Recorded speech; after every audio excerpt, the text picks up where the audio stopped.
दोस्तों, रुदाद जंग सितंबर की गुज़श्ता किस्त में हमने आपको दिखाया था कि मकबूजा कश्मीर की आज़ादी के लिए शुरू किया जाने वाला गुरीला कार्रवाइयों पर मुश्तमिल ऑपरेशन जिब्राल्टर अगस्त 1965 के इख्तिताम तक अपने अंजाम को पहुंच चुका था। पाकिस्तान के तैयार करदा रज़ाकार दस्ते मतलूबा मकासद हासिल करने में कामयाब नहीं हो सके थे, लेकिन उनकी कार्रवाइयों से भारतीय फ़ौज को शदीद नुकसान पहुंचा था।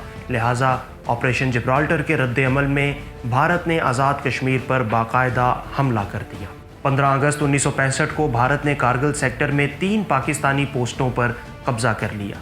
16 अगस्त को भारतीय फ़ौज उड़ी सेक्टर में तिलपत्रा और बुर्जी नामी चौकियों पर काबिज हो गई और फिर 23 अगस्त को वादी लीपा में भारत ने कोंटाल नामी चौकी भी पाकिस्तान से छीन ली। अगले रोज़ भारतीय फ़ौज ने तिथवाल सेक्टर की जानिब से आज़ाद कश्मीर पर ज़बरदस्त हमला किया और फिर 28 अगस्त को भारतीय फ़ौज आज़ाद कश्मीर में दर्रा हाजी पीर की नहायत अहम पहाड़ी पर भी काबिज हो गई। अब आज़ाद कश्मीर में पाकिस्तान के मुफादात को शदीद ख़तरात लाहक थे और पाकिस्तान के लिए भारत को मुंह तोड़ जवाब देना ज़रूरी हो चुका था। लिहाजा आज़ाद कश्मीर पर भारतीय हमले को रोकने के लिए पाकिस्तान ने मकबूजा कश्मीर में अपनी फ़ौजें दाखिल करने का मंसूबा बनाया, जिसे ऑपरेशन ग्रैंड स्लैम का नाम दिया गया।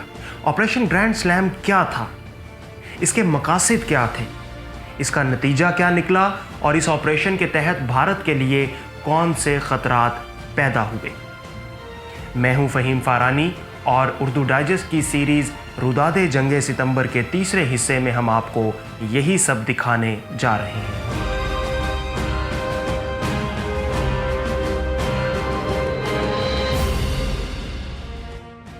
दोस्तों, ऑपरेशन ग्रैंड स्लैम भी ऑपरेशन जिब्राल्टर के खालिक जनरल अख्तर हुसैन मलिक ही ने तैयार किया था, लेकिन इस ऑपरेशन को रज़ाकार दस्तों ने नहीं बल्कि पाक फ़ौज के 12वें डिवीज़न ने अंजाम देना था, जो आज़ाद कश्मीर के दिफा के लिए तैनात था और इसकी कमान भी जनरल अख्तर मलिक ही के पास थी। ऑपरेशन ग्रैंड स्लैम का बुनियादी हदफ अखनूर और जम्मू जैसे शहरों पर कब्जा करना था। जम्मू मकबूजा कश्मीर को भारत से मिलाने वाला वाहिद शहर था, जिसके अलावा भारत के पास मकबूजा कश्मीर में दाखिल होने का कोई और ज़मीनी रास्ता नहीं था।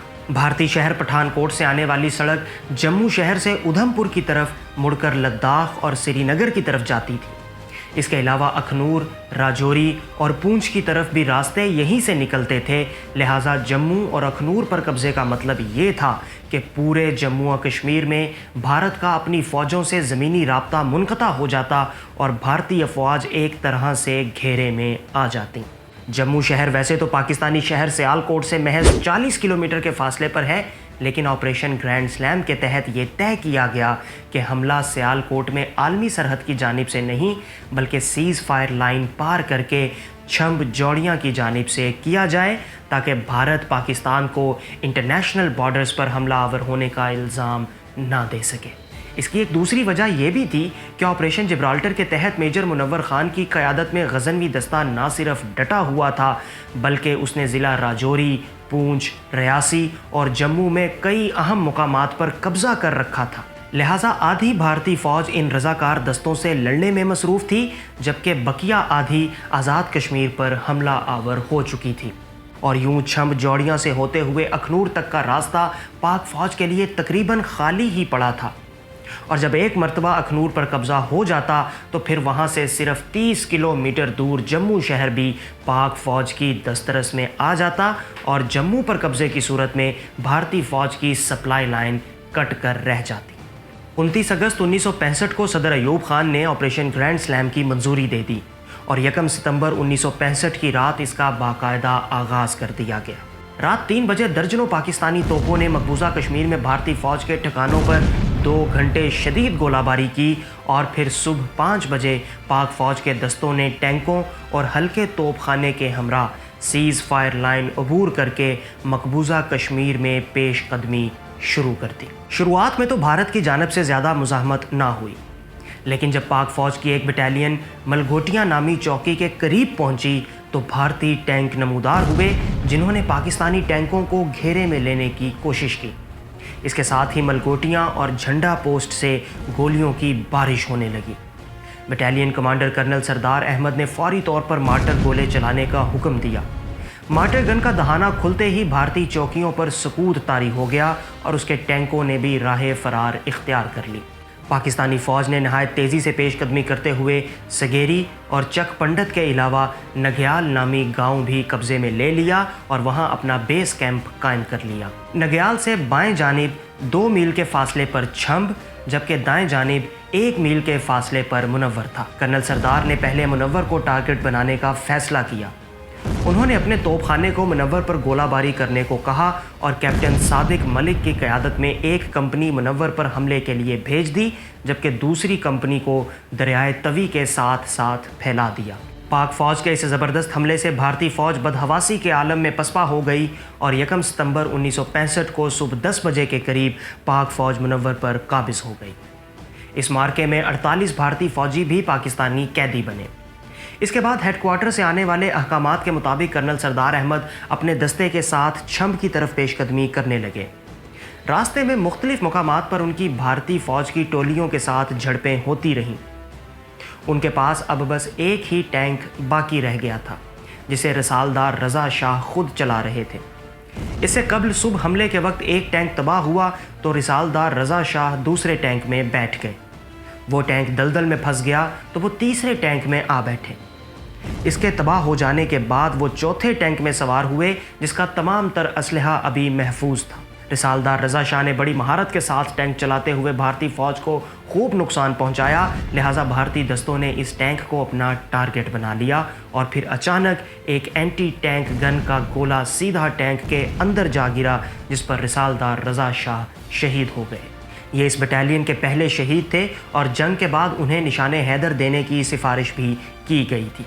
सारा दिन भारतीय तोपखाने और मशीन गनों का मुकाबला करते हुए शाम 4 बजे ये बटालियन खैरूवाल पहुंच गई, जहां पाक फ़ौज के 12वें डिवीज़न की दीगर बटालियन भी मौजूद थीं। उनके साथ मिलकर छंब पर हमले की तफसीलात तय की गईं और फिर पाक फ़ौज के ये दस्ते छंब की जानिब बढ़ने लगे। छंब सेक्टर को हाथ से निकलता देखकर भारत अपनी फ़िज़ाइया भी मैदान में ले आया। दफातन फ़िज़ा में 2 दर्जन के करीब भारतीय वेम्पायर तैयारे नमूदार हुए और पाक फ़ौज पर रॉकेट और गोलियां बरसाने लगे। कर्नल सरदार अहमद अपने एक इंटरव्यू में बताते हैं कि ये मेरी ज़िंदगी का वो लम्हा था कि मैं ठठक कर रह गया। दुश्मन के तैयारे बार बार इन टैंकों पर रॉकेट बरसा रहे थे जो पहले ही हिट हो चुके थे। मैं इसे खुदा की नुसरत समझता हूँ। अभी चंद ही लम्हे गुजरे थे कि फ़िज़ा में मज़ीद गड़गड़ाहट पैदा हुई और आसमान पर कुछ मज़ीद तैयारे नमूदार हुए। ये पाक फ़िज़ाइया के सैबर तैयारे थे जो आते ही भारतीय तैयारों पर झपट पड़े। फ़िज़ा में एक ज़बरदस्त मार्का शुरू हो गया। इस फ़िज़ाई मार्के में दुश्मन के 4 तैयारे तबाह हुए और बाकी वापस फ़रार हो गए। इस पहले फ़िज़ाई मार्के ही में भारतीय फ़िज़ाइया पर पाक फ़िज़ाइया की ऐसी धाक बैठी जो जंगे सितंबर के ख़ात्मे तक बरकरार रही और भारतीय तैयारे पाकिस्तानी शाहीनों का सामना करने से कतराते रहे। पाक फ़ौज की बेपनाह तेज़ रफ्तार पेशकदमी देखकर भारतीय फ़ौज ने छंब खाली कर दिया और 2 सितंबर को पाक फ़ौज छंब में दाखिल हो गई। पाक फ़ौज की पेशकदमी की रफ्तार देखकर ये अंदाज़ा लगाया जा रहा था कि ज़्यादा से ज़्यादा 2 दिन में जोड़ियाँ और अखनूर भी फतह हो जाएंगे, जो कि पाकिस्तानी दस्तों की पोजीशन से महज चंद मील ही दूर रह गए थे। अखनूर की फतह बिल्कुल सामने ही थी कि यहाँ पाकिस्तान की अस्करी क़यादत ने एक ऐसी संगीन गलती कर दी जिसके नतीजे में अखनूर फतह करना नामुमकिन हो गया और इसके साथ ही कश्मीर की आज़ादी का ख्वाब भी चकनाचूर हो गया।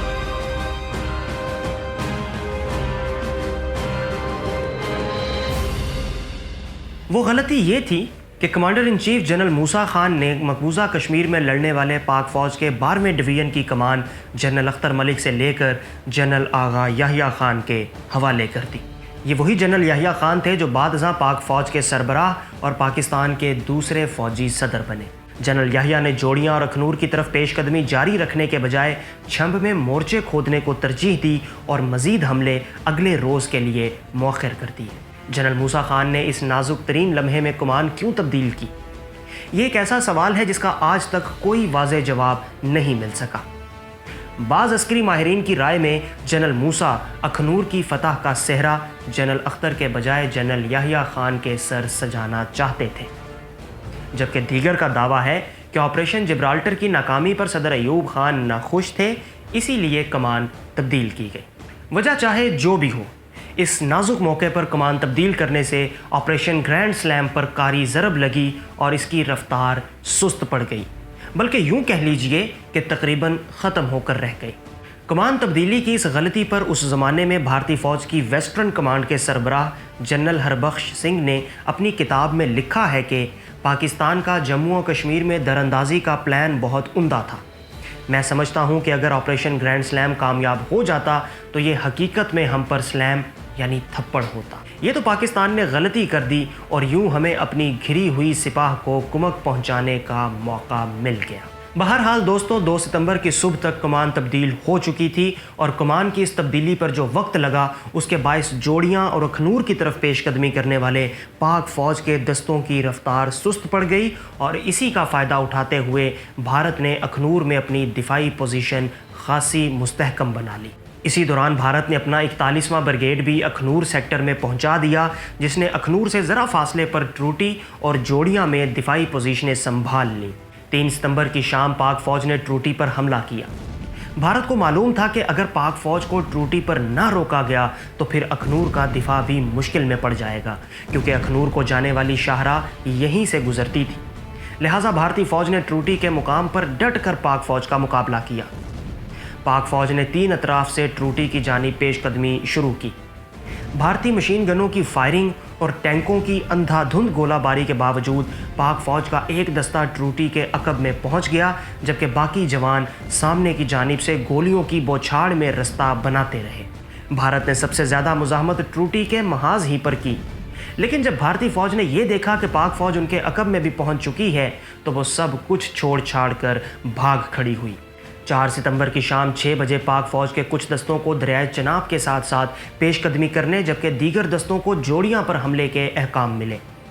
6:30 بجے پاکستان کے توپ خانے کا پہلا ہی گولہ بھارت کی بچھائی ہوئی بارودی سرنگوں پر گرا۔ ایک قیامت خیز دھماکہ ہوا اور جوڑیاں کے در و دیوار لرز اٹھے۔ جوڑیاں میں تعینات بھارتی دستے اپنی ہی بچھائی ہوئی بارودی سرنگوں کے پے در پے دھماکوں سے ایسے بوکھلائے کہ وہ جوڑیاں سے پسپا ہو گئے اور 5 ستمبر کی صبح تک پاک فوج جوڑیاں پر قابض ہو گئی۔ جنرل یحییٰ خان نے 12ویں ڈویژن کے دستوں کو محض 19 کلومیٹر کی دوری پر واقع اخنور کی طرف پیش قدمی کرنے کے بجائے جوڑیاں میں رکنے کا حکم دیا۔ جنرل موسیٰ خان اپنی کتاب مائی ورین میں اس فیصلے پر افسوس کا اظہار کرتے ہوئے لکھتے ہیں کہ جب جوڑیاں سے بھارتی فوج پسپا ہو رہی تھی تو جنرل یحییٰ کو اس کا تعاقب کر کے اخنور پر قبضہ کرنے کی کوشش کرنی چاہیے تھی، لیکن شاید وہ ذہنی طور پر مفلوج ہو چکے تھے، اسی لیے انہوں نے اپنی توجہ چھمب اور جوڑیاں کے دفاع پر ہی مرکوز رکھی۔ بھارتی فوج نے جوڑیاں اور ٹروٹی واپس لینے کے لیے پاک فوج پر متعدد حملے کیے، لیکن وہ سارے ناکام رہے اور پھر بھارت نے اخنور پر بڑھتے ہوئے فوجی دباؤ کو کم کرنے کے لیے ہی پاکستان پر حملہ کر دیا۔ دراصل بھارت پہلے ہی سے یہ طے کر چکا تھا کہ مقبوضہ کشمیر میں اگر اس کی افواج گھیرے میں آ گئیں تو وہ عالمی سرحدوں کو روندتا ہوا پاکستان پر حملہ کر دے گا۔ وزیر اعظم لال بہادر شاستری کے حکم پر بھارتی جرنیل 2 ستمبر ہی کو پاکستان پر حملے کی تیاریاں مکمل کر چکے تھے، حتیٰ کہ 2 ستمبر کو چھمب چھن جانے کے بعد لال بہادر شاستری نے کھلے لفظوں میں پاکستان کو یہ دھمکی دی تھی کہ اب بھارت اپنی مرضی کا محاذ کھولے گا، مگر پاکستان میں ابھی بھی گوں مگوں کی صورتحال تھی۔ دوستو، چھمب جوڑیاں کا مارکا شروع ہوتے ہی پاکستان میں یہ چہ میں گوئیاں شروع ہو گئی تھیں کہ کیا بھارت اس سیکٹر میں خاموشی سے ہماری پیش قدمی برداشت کر لے گا؟ کیا اسے نظر نہیں آ رہا کہ اخنور پر قبضے کی صورت میں مقبوضہ کشمیر میں اس کی افواج پاکستان کے گھیرے میں آ جائیں گی؟ ڈائریکٹر ملٹری آپریشنز بریگیڈیئر ارشاد نے کمانڈر ان چیف جنرل موسیٰ خان پر یہ واضح کر دیا تھا کہ بھارتی افواج ہماری سرحدوں پر تیار بیٹھی ہے اور کسی بھی وقت سیالکوٹ اور لاہور سیکٹر پر حملہ کر سکتی ہے۔ اسی طرح دیگر انٹیلیجنس رپورٹوں میں بھی بھارت کے ممکنہ عزائم پوری طرح سے واضح تھے، لیکن پاکستان کے وزیر خارجہ ذوالفقار علی بھٹو وہ واحد شخص تھے جنہیں یہ یقین تھا کہ بھارت کبھی بھی بین الاقوامی سرحد پار کر کے پاکستان پر حملہ نہیں کرے گا۔ پاکستان کی ہائی کمان وزارت خارجہ کی ان یقین دہانیوں پر اندھا دھند اعتماد کیے بیٹھی رہی، لہٰذا نہ تو سرحدی علاقوں میں بارودی سرنگیں بچھائی گئیں اور نہ ہی دفاعی مورچے کھودے گئے۔ بریگیڈیئر ظفر اقبال چودھری لکھتے ہیں کہ وزارت خارجہ کے موقف سے قطع نظر ہماری فوجی ہائی کمان نے بھارتی حملے کے شواہد کے باوجود دفاعی اقدامات کے بارے میں احکامات نہ دے کر مجرمانہ غفلت کا ارتکاب کیا۔ 4 ستمبر 1965 کو پاکستانی کمانڈوز نے جموں سیکٹر میں سامبا کے قریب گھات لگا کر بھارت کا ایک فوجی ہرکارہ پکڑ لیا۔ اس سے جو کاغذات برآمد ہوئے ان سے معلوم ہوا کہ بھارت کا ایک آرمر ڈویژن امرتسر سے سامبا پہنچ چکا تھا۔ چنانچہ اب بھارت کے ارادوں کے بارے میں کوئی شبہ نہیں رہا تھا، لہٰذا 4 ستمبر 1965 کی رات 10:30 بجے پہلی بار جنرل موسیٰ خان کے حکم پر پاک فوج کے فیلڈ کمانڈروں کو ضروری حفاظتی اقدامات اختیار کرنے کا پیغام بھیجا گیا۔ جنرل موسیٰ خان کے اس حکم کے بعد ہی 5 ستمبر کی رات لاہور سیکٹر میں پاک فوج کی ایک کمپنی ہڈیارہ ڈرین کے قریب مورچے کھودنے اور دفاعی پوزیشنیں سنبھالنے کا کام شروع کرتی ہے، مگر چند ہی گھنٹوں بعد 6 ستمبر کی صبح 4 بجے بھارت کی ایک ڈویژن فوج 3 اطراف سے لاہور پر حملہ آور ہو جاتی ہے۔ لاہور سیکٹر میں پاک فوج کے ایک میجر نے اپنے 100 جوانوں کے ساتھ کس طرح 8 گھنٹوں تک بھارتی فوج کے حملے کو روک کر رکھا۔